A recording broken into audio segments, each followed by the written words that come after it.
All right. Thanks everybody for joining today. Today I have Ronald from Synthesis Systems, who's going to be joining a conversation around, it's called the journey and the road to recurring revenue and what that looks like. So Ronald, maybe you can give a quick introduction to yourself and Synthesis. Yeah, absolutely. Thanks very much, Tim. It's great to be here. My name is Ronald Haantjes. I'm the CRO for Synthesis Systems. I've been with the company for about 3/4 of a year. I spent most of my career in the ERP space, where I helped companies grow. Back in the 90s, it started with a company called Baan, and then in the early 2000s, I ended up in the Microsoft channel and worked with a number of different partners and different companies. Had my own business with a friend of mine. Where we successfully sold and then ended up in a larger company. So the last 4 years, I spent time in the Google space, and it was more on beyond ERP towards like agents and microservices, and got more and more involved with subscription models and subscriptions. And one point, got a call from my old friend if he wanted to join Synthesis as CRO and to build the company up further up here. So it's great to be here today. So Synthesis is a 15-year-old company with a strong focus on SaaS billing and implementation of different solutions for small, medium, and large. We worked with a number of large global companies where we implemented the billing systems, consolidated billing systems, improved billing processes, and we help them just with all their things that are subscription. That's fantastic. And I think, it was interesting. We had a conversation the other day where it was around, everyone thinking, well, everybody's doing recurring revenue out there, but realistically, there's a lot of companies that are still going through that transformation, right? Like you think of anybody that's got a smart device and launching hardware, and their traditional sales has been on the widget that's going out there and trying to find ways to monetize that, whether that be subscription users or different ways to be able to create that recurring revenue stream. And it's interesting, right? Because everyone's like, oh, we're high tech, everybody's doing that. But realistically, there's a lot of businesses still going through that transformation. That's very true. And when anybody born in the cloud, it is almost automatic to be on a subscription model.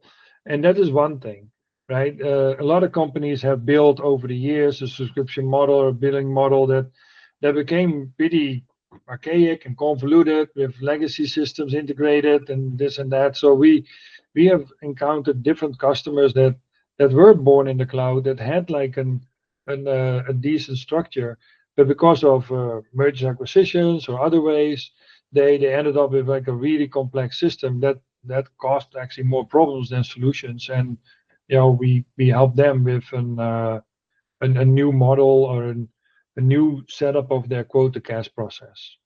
Yeah, and so from what I understand, you guys have come up with a kind of a workshop for these different businesses. Just wondering if you can kind of tell me a little bit what inspired you guys to kind of put this program together.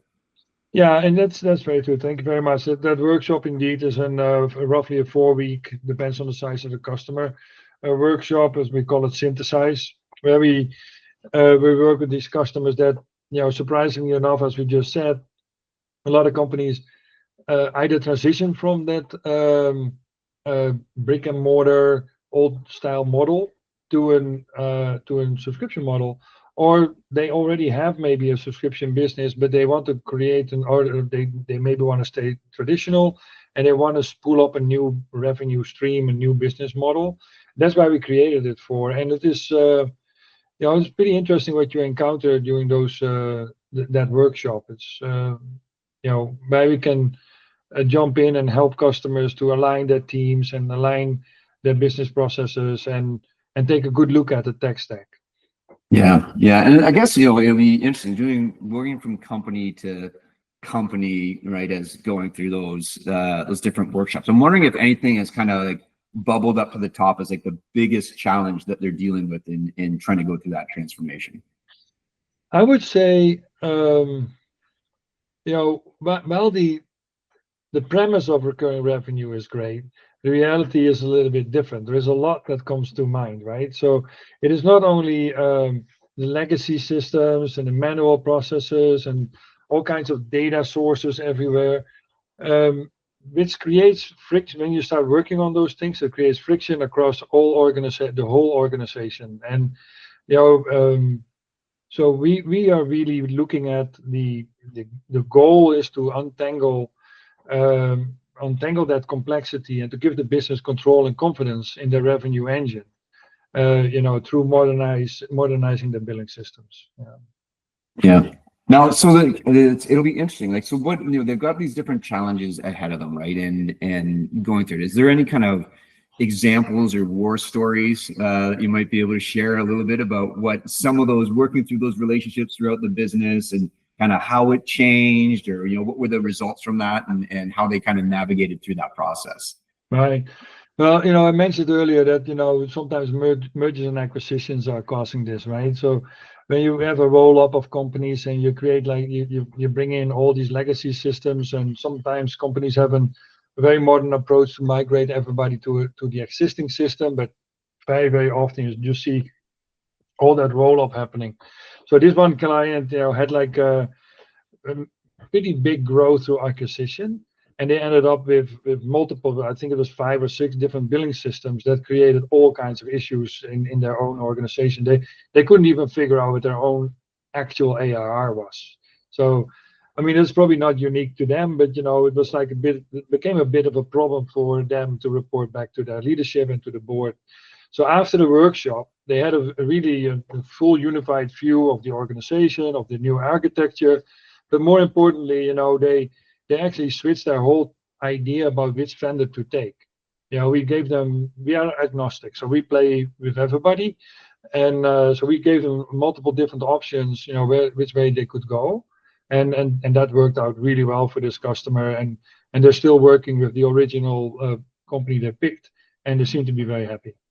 Yeah. Well, I think one of the challenges there, right, and we run into it with deployments, is trying to find the people, and for lack of a better term, is knowing where the bodies are buried, right? Like what system has what data in it? How do we bring that across? What's that going to look like? I'm just curious on, is there parts of your workshop where you guys work on kind of uncovering just, I know we price it this way, but I don't even know where that's set, or there is an order that comes in. Well, I don't know who's in control of that process. How do you guys get kind of the bottom of figuring out where everything is first to be able to come up with those types of suggestions? Yeah, so I mean, everybody wants to start with tech. And that is really not where we want to start. We really need to make sure that the organization has done their homework on the reason why they want to do this, and the leadership is aligned with everybody, plus also the whole organization. This is not a finance only activity, right? You need to have product involved, you need to have sales involved, you have to have marketing involved. So everybody needs to be involved to get that alignment across the whole organization. And I mean, there is some kind of a quote from McKinsey that dates back probably 5 or 6, 7 years, whatever, how long, that they did an analysis that 70% of all these projects fail, like all these digital transformation or business transformation, whatever you want to call them these days, they fail 70%. But even back then when they did an analysis, it looked like a big number, but the number hasn't really changed. And the core of these failures are across ERP, and what we now see in the quote to cash and in general billing is really alignment. It's really alignment from the organization, and tech is much later, and it's not really the driver of the failure. Right, because I guess everybody's got their own needs, right? Each different department across that, and then it gets into a bit of a, well, I need this, so you need to behave like that. Well, no, I need this, you need to behave a different way, right? Across those. So I guess there'd be a lot of, as that bubbles up to, that company that's acquired and brought all these things, there's probably some really surprising insights that kind of bubble back up to the executive layer as you're going through that. What have been kind of like some of the reactions as you've gone back up saying, hey guys, you don't have a tech problem, you've got an organizational all getting on the same page problem. Yeah, I think let me think about that for a minute, because it is really a situation that you see in multiple, in different ways, right? So if you really look at a company that is successful, right? So if we want to take a look at like what is success, right? So Yeah. then you're looking at churn and NRR and product adoption, right? Is that really happening? Is that the result of and reduction of, let's say, support tickets in related to the subscription, right? Those kind of things is because problems are much bigger. But for me, you can scale down the KPIs for what is success for a product company, for instance, what I just mentioned, right? So I would more focus on like what are the success factors than the failure factors, right? Because Yeah. the factors are everywhere. Yeah. And I guess, that's going to be, the success stuff will be different for each of the companies that you come into, because it could be some that's going through like that acquisition, right? And then I'm bringing all these different things together. But then there'll be others that are going through a growth phase, right? And they're looking to scale out their organization. I'm just curious on, what do you typically see for, gaps or things and challenges for those that are in that scaling phase then? Yeah, of course, like every company wants to grow and they wants to scale, and it is like you look at sales to drive the growth, or you look at product, and product wants to grow, the product wants to invent. I mean, especially nowadays with new technologies and AI that is attacking everybody, so they want to bring out a new product and a new line or whatever, but then the billing engine cannot keep up with it, or that billing engine is maxed out, or is not able to do it, can support it, or even finance doesn't know how to get the right reports out of the system, so they cannot report on it, and then the cost that is created by product marketing, development, all these things are going to have a problem with each other. So we often fix this by establishing a cross-functional governance model, that we implement a feedback loop that connects product changes to billing, to reporting and customer satisfaction, and then you can report on those, and that helps you with to go back to your organization and say, okay, this is the new line, and this is what we have done, and here's where we have the growth, and this is the return on our investment. It's very important. Yeah, and so I guess those are some of the true KPIs, right? Are in around churn, right? NRR. Are those like, what are those the common ones? Are you seeing other things that you typically are looking at for what those KPIs look like? No, yeah, I mean, those are for sure, and the other usual suspects like MRR, churn, or NRR, we mentioned that already. But we also look at the operational metrics, like things like time to launch for new offers, right? Billing accuracy, days outstanding, or even like I mentioned earlier, like track how many supporting tickets are coming in. We saw one customer drop about 30% in billing related support tickets. So that's a really great opportunity, great growth or success, that customers don't complain anymore, or customers don't have to come back to you about billing. We recently worked with a customer that was more on the revenue leakage side of things, which is another part of our business that we really are pushing on. A lot of companies just have no idea how much revenue they lose in the whole quote to cash process, right? So it starts already in quoting, and in this particular case, we only looked at invoicing for this customer, and there was it's a very large company. They did about 10,000 or something like that invoices per month, and after about a week or 6 weeks or so of measuring all that, we realized they were losing about 1 to 1.2 million, maybe even more per month, per month, right? So just think about that for a minute, right? and of course there is like a built-in loss, like because you have goodwill or you have discounts, but there were also complete mistakes on invoices. There were complete mistakes in renewals. There was complete mistakes in contracts that were they were leaking a lot of money, and And that is, so once we fix that, and you solve an 25% loss of revenue, or that's a big one, but we typically see anything between 3 and 10% for sure. Yeah, it's interesting because that change into that recurring model. Before, a contract, you sold the contract, you had your contract terms, you closed the deal, you got the money, and then it came, right? But that contract enforcement, because now I'm wheeling and dealing, and yeah, absolutely, I'll give you that price if you commit to buy this amount in X amount of months, right? And sure, I'll do that. Give me that lower price, but are they actually hitting their numbers? Are they not, right? Like that creates a big new source of revenue leakage.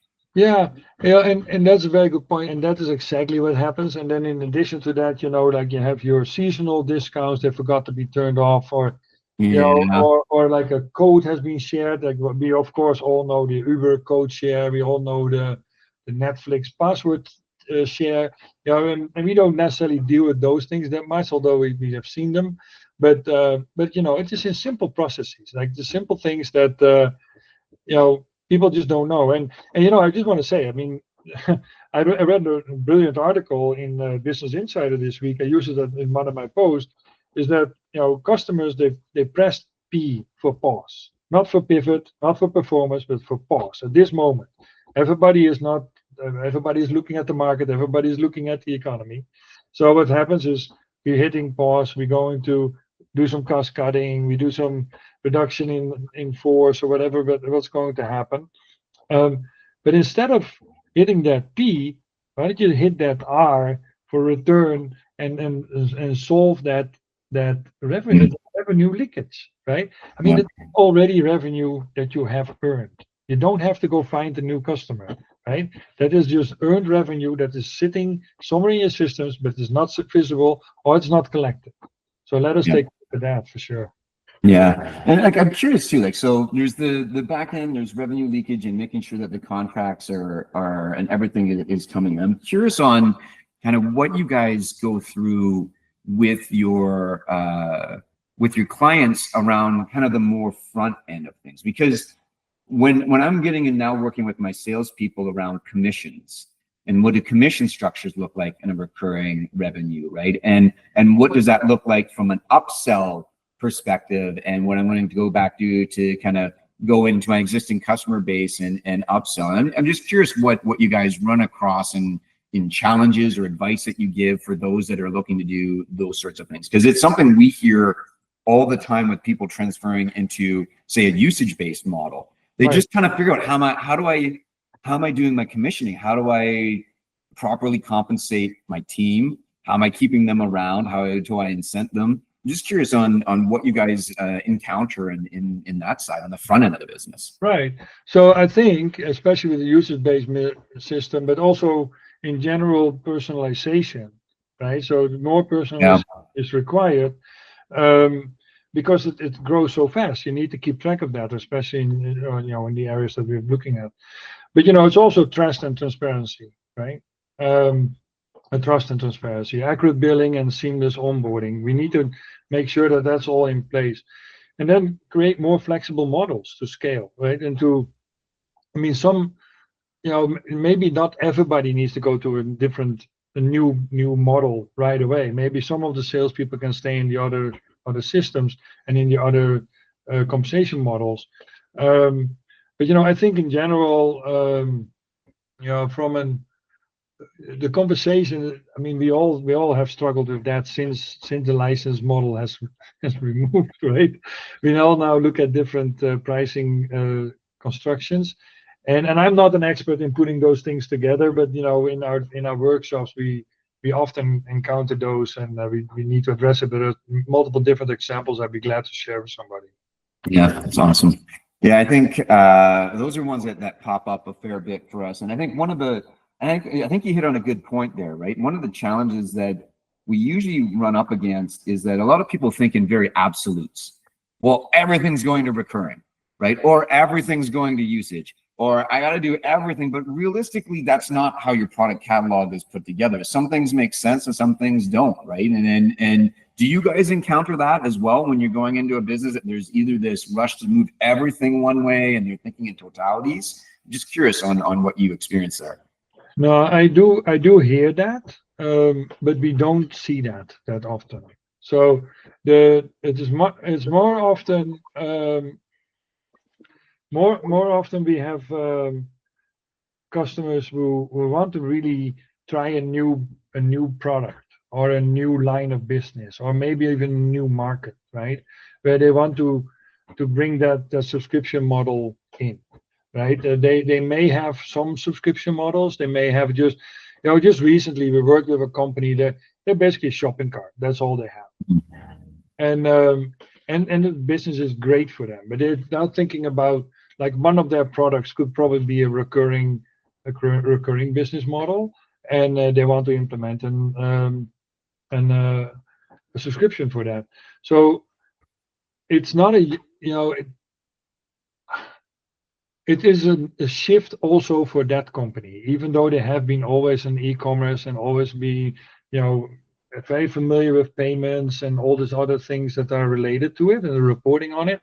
But they also realize that the subscription creates a whole new level for them that again is not just finance. It's not just a finance issue, right? The subscription lives across all the departments, or at least across many different departments, like marketing, sales, service, product.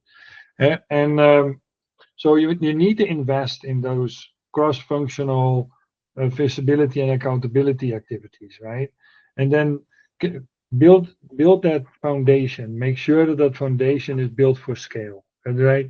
Again, if you have an existing tech stack and you think you can just plop something on top of that, the reality will be it's not going live and it's not being successful when you turn it on. It is really successful in live when the whole organization can support it and without firefighting, right? Right. Yeah. Right. Now, so let's turn our attention to the future. And I'm curious on what you're seeing as, trends and things that you're seeing, whether that be pricing, whether that be deployment models. What are you seeing out there that you think is going to start shaping new business? Well, AI, right? For sure. I mean, we already see it. AI is there. I also think we will see a much bigger shift away from the traditional legacy systems and the larger systems to smaller, more agentic, maybe agent kind of solutions. I think that is not only in the traditional businesses, but also in the more when I talk traditional company with inventory warehouse, like all that kind of stuff, you see a lot more agents there. But I think also in all businesses we just see that trend in there. But I do believe that we're ready to go to usage based. That the trend is going there. Of course, we saw it more in utilities, but we see now more IoT as well, right? So more IoT subscriptions and ads that we need to connect to and that we need to support. So I think there's a much bigger shift towards the usage-based market than that we have seen in the past. More companies are ready for that. And do you think that AI, because I'm assuming everybody and their brother is looking to be able to implement AI in their product suites now, right? And being able to deploy that. Do you feel as though from like a SaaS side of things that's one of the catalysts that's pushing towards there? Well, what was it? This morning, like a report by Eric Schmidt from Google that he thinks in 5-6 years that all developers have been replaced by AI, and and maybe that's true. I don't know. Eric knows a lot more than I do. Maybe, yeah, for sure. The SaaS companies see that too. They build more in. They have more of that. But if you really think about front end knowledge workers who are dealing with customers every day, right? In customer service, in other areas. How AI can help them there. With you're talking to a customer, the AI brings in the profile, the customer it tells the history of the customer, purchase history, product history, cross products. And here's the knowledge worker who can, at the corner of his eye, get all this information fed, and it can talk to the customer if you talk to a customer. If it is an agent like online chatting, it's even faster, right? How they can push information to the customer. So I think yeah, for sure in certain areas in SaaS we will see definitely much more growth in AI than in other. Yeah. Awesome. Okay, well, I'll maybe give you a chance for any kind of final thoughts or information around your workshops or anything like that you'd like to share before we sign off. Yeah, I know. I really appreciate the opportunity to be here on the show. We, as I said at the beginning, we are a 15-year-old company. We're working globally.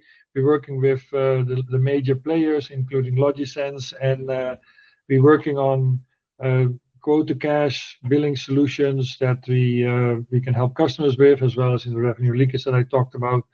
And thanks again for your time. It was great.